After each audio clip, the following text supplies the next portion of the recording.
Our next guest is Tony Surichik, Managing Director and CEO of SO4. Tony is a mining engineer with outstanding credentials as a builder and operator of infrastructure and mining projects. He recently held the senior executive position of Fortescue's Director of Business Development and Exploration. Prior to that was General Manager of the Christmas Creek iron ore mine from 2012 to 2017 and oversaw the construction, commissioning and ramp up of this project from 15 million tonnes per annum to 60 million tonnes per annum in a 2-year period. Please welcome Tony.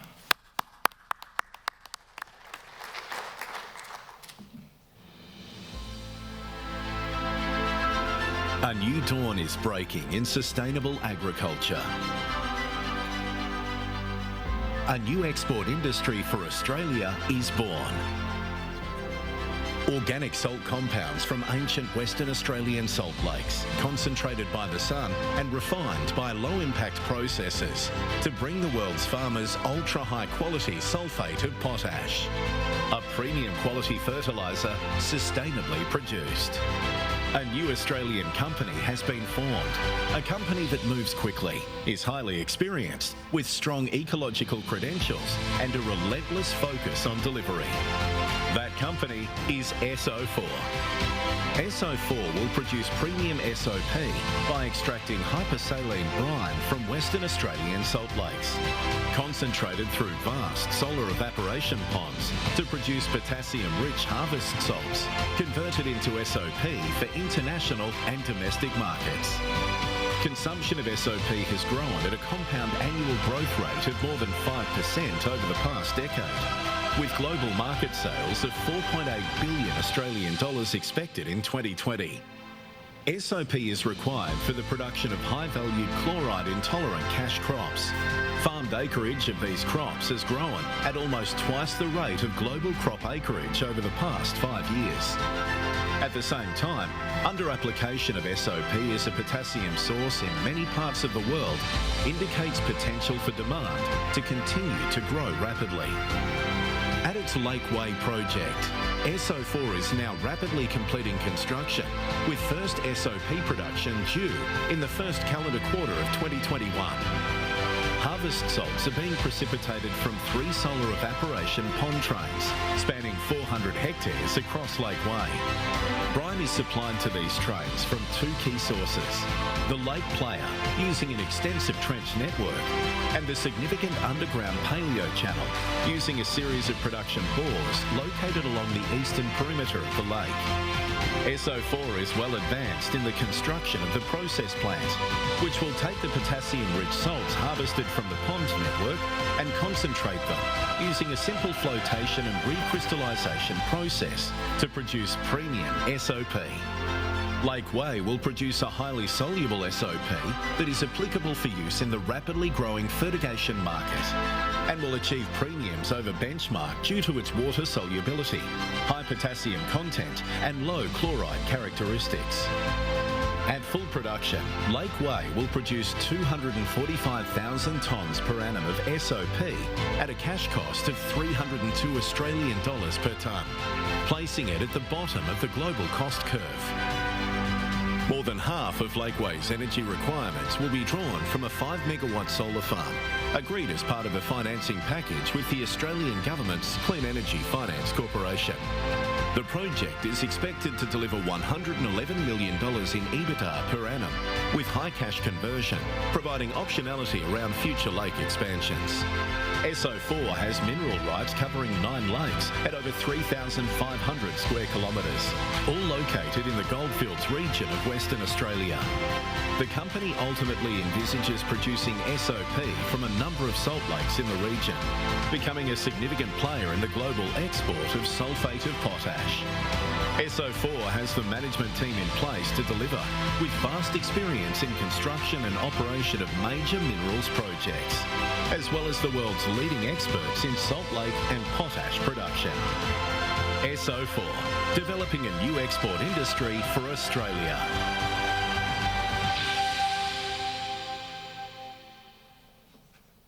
Thank you. So that was literally received about an hour and a half ago, so just like the way we love doing things here, just in time.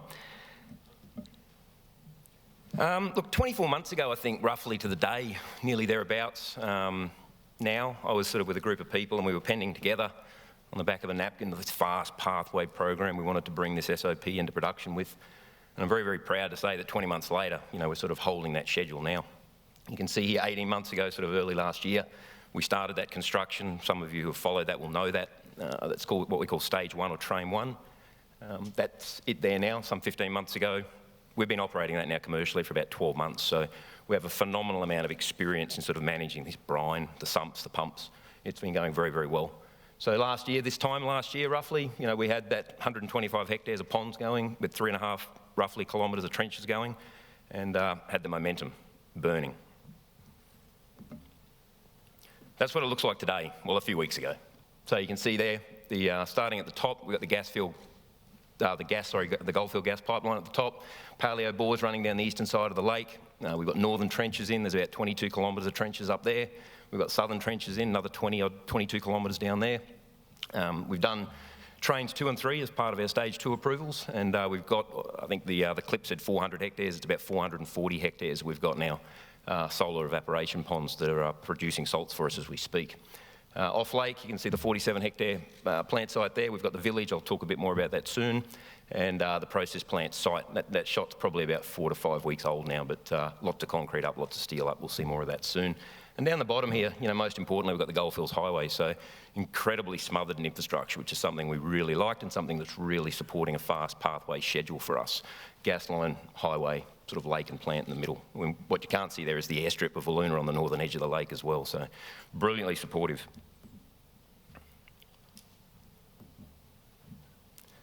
So I'll just step through just some shots. I'm going to give you some sort of visual. I'm not going to smother you in numbers and graphs and drill intercepts. We're just going to go through some sort of visual, I suppose, representation of the success we've had to date. You can see here the on-lake ponds starting on the left. That's train 1, about 125 hectares. That shot down the bottom on the left there is the harvest ponds, and they'll be the first harvest ponds that we go and get the potassium salts out to feed and commission this plant in Q1 next year. So literally we're 5-6 months away from harvesting and feeding the plant. The middle shots there, that's the top one there is train 2 and 3, or what we call stage 2.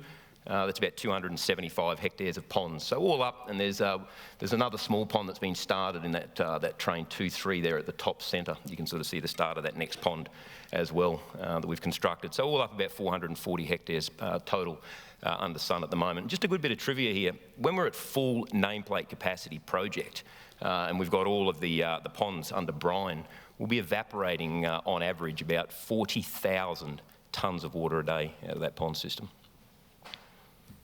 You can see on the right the trenches, that's the northern trench network on the top, the southern trench network on the south. Those two combined are about 45, 46 kilometres. All up, we've done 62 kilometres of trenches to date that are feeding into those ponds. Bore fields, I'll just step out to the bore fields. That's on the eastern edge of the lake. To date, you can see there, you can read that, we've done 7 bores. We're pump testing those at the moment.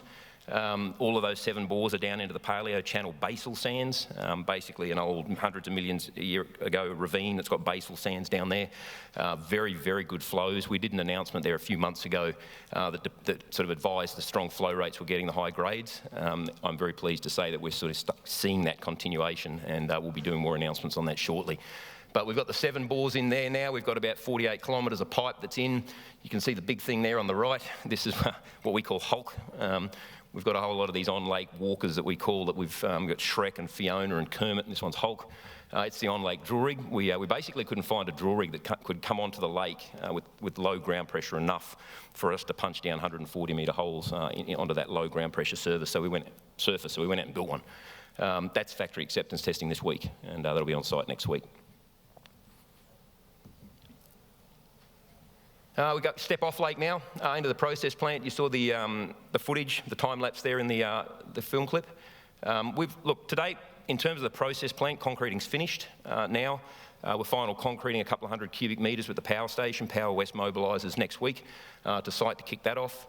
In terms of steel, measured, obviously most of you will know that you measure steel by erection, so it's fabbed, it's painted, it's delivered, it's erected. We're about 30% on steel up, so concrete done, steel well underway. In terms of vessels as well, we're sitting around that 25% as well with all the on-site vessel fabrication that's happening there. So flying along at the moment, lots of people on site. We've got conveyor gantries going in, we've got conveyors, idlers all being fitted. They'll be lifted soon in the next couple of weeks. All of these large tanks will be getting lifted into place over the next sort of 4 weeks as well. So basically through the month of October and November, the whole place is going to change in look. We've got just over 250 people engaged on the construction contract at the moment. I'll get to the village in a minute, but with heads in beds, but that's going to walk up to maximise people over that November-December period, so that's circa 350 people as we roar into commissioning in January. Bit more there, that's a different style shot that you can see. They're basically the crystallizers you can see on that left-hand photo. That's a couple of weeks old, that photo, so now the concrete's finished there. Village in the background, importantly on that left photo, the top right is the village. It's a walk-to-work scenario that I've always wanted to do. I'm sick of getting in buses for 30, 45 minutes on mine sites and travelling to a workplace or a car. Here it's basically a 500 metre, 400 metre walk to the plant and about a 250 metre walk to the admin building. So hopefully that'll change the lives of the people that are out there working for us.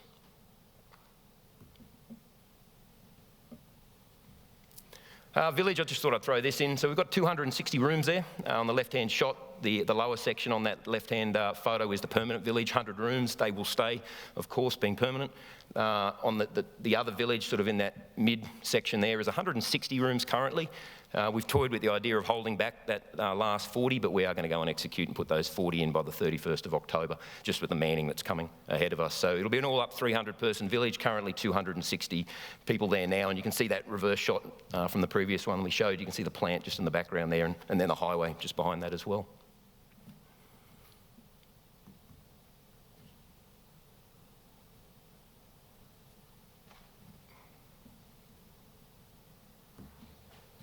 There we go. All right, so just a visual here. Just the reason why I did this is to show how much we've actually achieved behind us and how much we've paralleled in this project. So it's like no other project I've delivered before.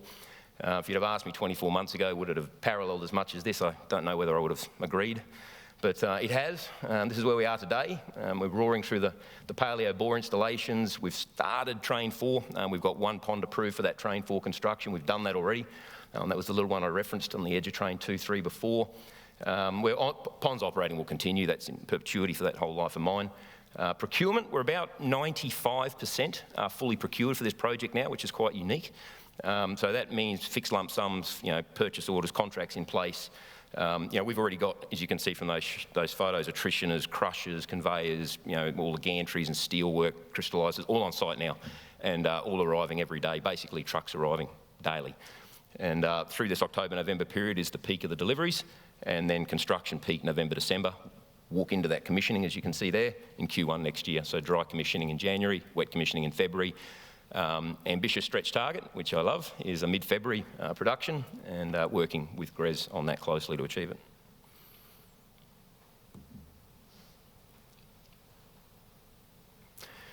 Look, the community, we've had some great wins in the community up there, and some of you that might know Wiluna really need this. I can start over at the left. This is a great initiative that the school has done there. They've opened up a coffee shop cafe in the school. It's open a couple of days a week. We go there as much as we can, have meetings in there. It's a barista-style setup, and the kids are doing the serving. Not that younger children, but that day the senior kids were at an athletics carnival, so I had my chubby little friend there serving me coffee. We're very close with the TOs. We've got a Wiluna community office open in town there in the main street. They're in there every day. Not only are the TOs in there with us every day, they're out on site monitoring with us every day. So a very, very close relationship there. We're close with NARS, the medical health service that's up there. Regular briefings with those guys. Wirrapunda Foundation, we work closely with them for Job Ready, getting people ready to come in. We've employed about 14 Wiluna people, local TOs to date. So very, very successful. On the diversity piece, we've maintained that 21% Aboriginal diversity and 25% female diversity. So we're going quite well in that space.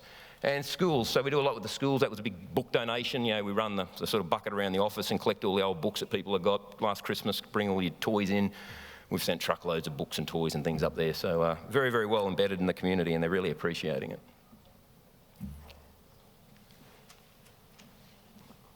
A bit more here, TAFE, that's the top left. They've got a fantastic TAFE facility up there. We work with Mac in there. We're sending small pumps in, cars, vehicles. Their trainees are being taught using our vehicles and equipment that's been fixed.